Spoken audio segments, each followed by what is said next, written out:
Hi, ka-coffee! Magandang araw po sa inyo, Luzon, Visayas at Mindanao. Ayan, ka-coffee. Buti na lang talaga si Pangulong Bongbong Marcos ang presidente ng Pilipinas. Dahil kung hindi, naku po, itong mga Pilipino, mga overseas Filipino workers dyan po sa Qatar na nag-rally ha, ka-coffee ha, nag-rally at pinoprotesta nila yung pagkakaresto kay Digong, absuelto na sa kaso. Buti na lang talaga si PBBM ang presidente. May karisma si PBBM. Alam niya kung paano gawin yan. Kung tutuusin, kung ano-ano nang tinawag sa kanya, tinawag na siyang bangag, tinawag na siyang kung ano-ano ng mga Pilipinong ito. Pero naghiganti ba ang presidente dyan? Hindi siya naghiganti dyan. Kung hindi, nakipag-usap pa sa mga opisyal ng Qatar.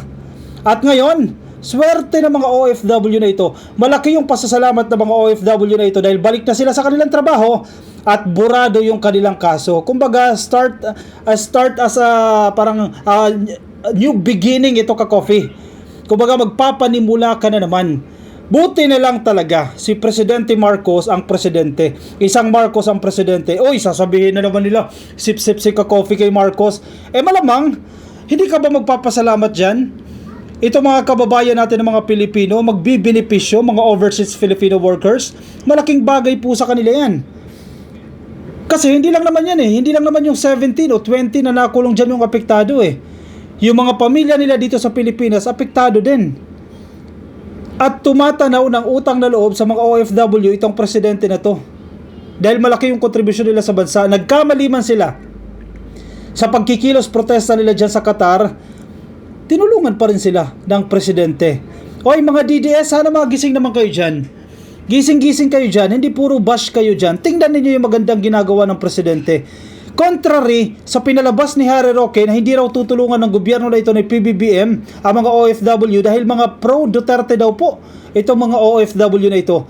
Fake news yan, Raquel. Fake news yan, Harry Roque. Hindi totoo yan. O sige, basahin natin itong ebidensya.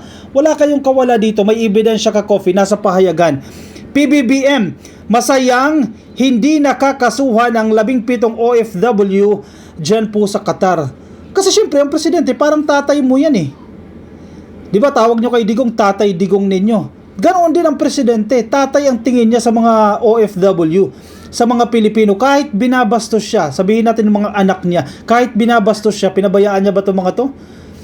Kung mapagiganti itong presidente na yan, hindi niya tutulungan yan. Or tulungan man, minimal help lang. Diba? Nung na-arrest itong mga Pilipino na to, tinawagan agad si DMW Secretary, Department of Migrant Workers Secretary, na bigyan ng legal at welfare assistance itong mga OFW na to. And then eventually, nabura na itong kaso. Saan ka pa? Diba? Ikinatawa ni Pangulong Ferdinand Bongbong Marcos Jr. na hindi nakakasuhan ang 17 overseas Filipino workers na inaresto sa Qatar matapos magdaos ng hindi otorisadong political rally bilang pagsuporta kay dating Pangulong Rodrigo Duterte. May pinapalabas pang fake news, ka-coffee. Itong mga DDS, ang pinapalabas nila, hindi naman daw talaga nag-rally itong mga Pilipino. Nga naman kayo, oo. Saan nyo naman napulot yan? Mas marunong pa kayo sa DFA. Mas marunong pa kayo sa DMW na kinumpirma nila mismo na nag-rally ang mga tao na yan. Ang pinapalabas nila, hindi nag-rally ang mga yan para palabasin na walang gagawin at hindi kinakailangan tulungan ng gobyerno ng Pilipinas sa mga tao na yan. Dahil from the very beginning, hindi naman daw nag-rally. Fake news kayo. Hindi nyo lang matanggap na nag-rally yan at tinulungan ng gobyerno. Kasi credit na naman sa gobyerno Ayaw na ayaw nyo na nabibigyan ng credit itong presidente, itong administrasyon na ito. Mag-concede naman kayo. Kung ka-concede na itong sitwasyon. Hindi yung puro ganyan kayo. Pasalamat talaga kayo si Marcos ang presidente. Kung hindi, naku po, kawawa yung mga OFW natin na nakulong dyan sa Qatar. Ilang taon silang mabibilanggo dyan. Kawawa yung mga pamilya nila dito sa Pilipinas. Masaya akong ibalita na hindi nakakasuhan ng Qatar ang 17 kababayan na na-detain noon kamakailan dahil sa illegal assembly ng Pangulo sa isang Facebook post nitong Lunes. Ibig sabihin nyo, ang presidente nagsisinungaling din dahil sinasabi nyo hindi na aresto. Ibig sabihin nyo, hindi rin totoo itong litrato na to ni si Pangulong Bongbong Marcos ay nakikipag-handshake o nakikipag kasundo sa mga opisyal ng Qatar. Kung fake news yung pagkakaaresto na yan, talaga nga naman kayo, oo, magpasalamat na lang kayo.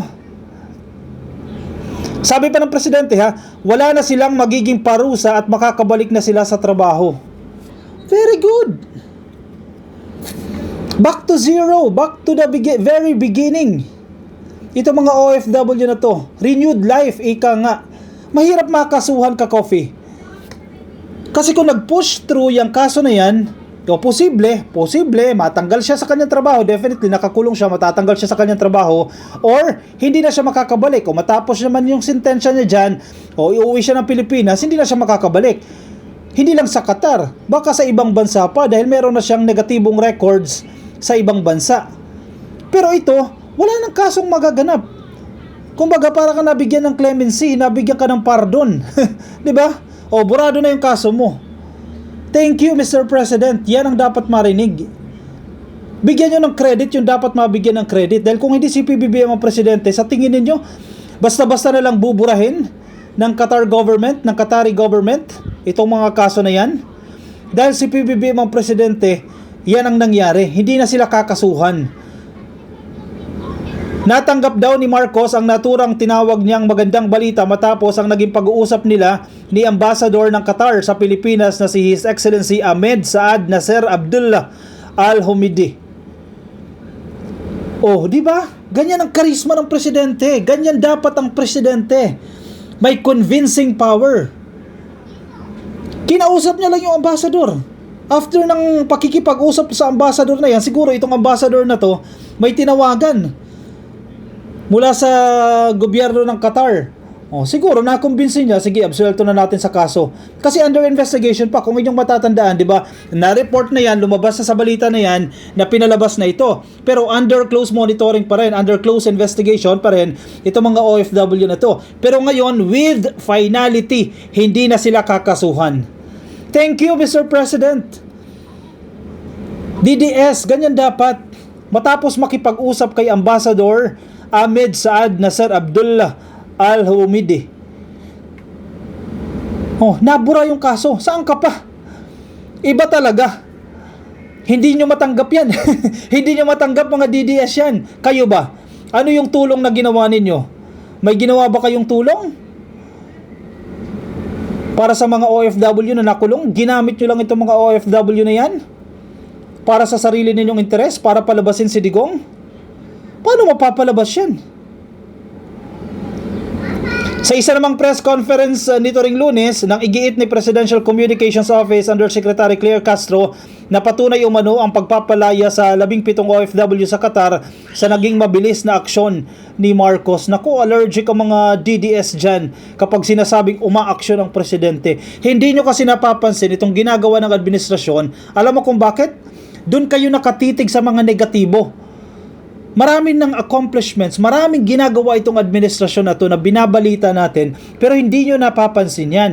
Dahil ang hinahanap ninyo pagkukulang, hinahanap ninyo pagkakamali, dyan kayo magaling.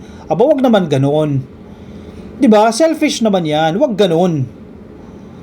Kung may magandang ginawa, bigyan natin ng credit. Kung mali ang ginawa, edi call out. Yun lang yun eh. Matatandaan noong Marso 28 nang kumpirmahin ng Philippine Embassy in Qatar na inaresto at ikinulong ang ilang Pinoy dahil sa unauthorized political demonstration sa naturang bansa.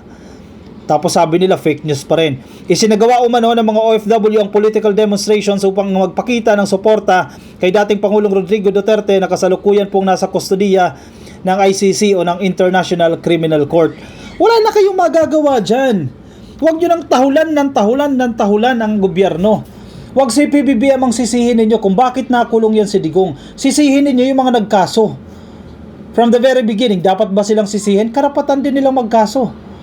Sino ba nagkaso niya? Grupo nila Trillanes yan. In fairness kay Trillanes, totoo yung mga sinasabi niya. Noon, medyo hindi na tayo naniniwala kasi sir, medyo nade-delay ang warrant of arrest na yan.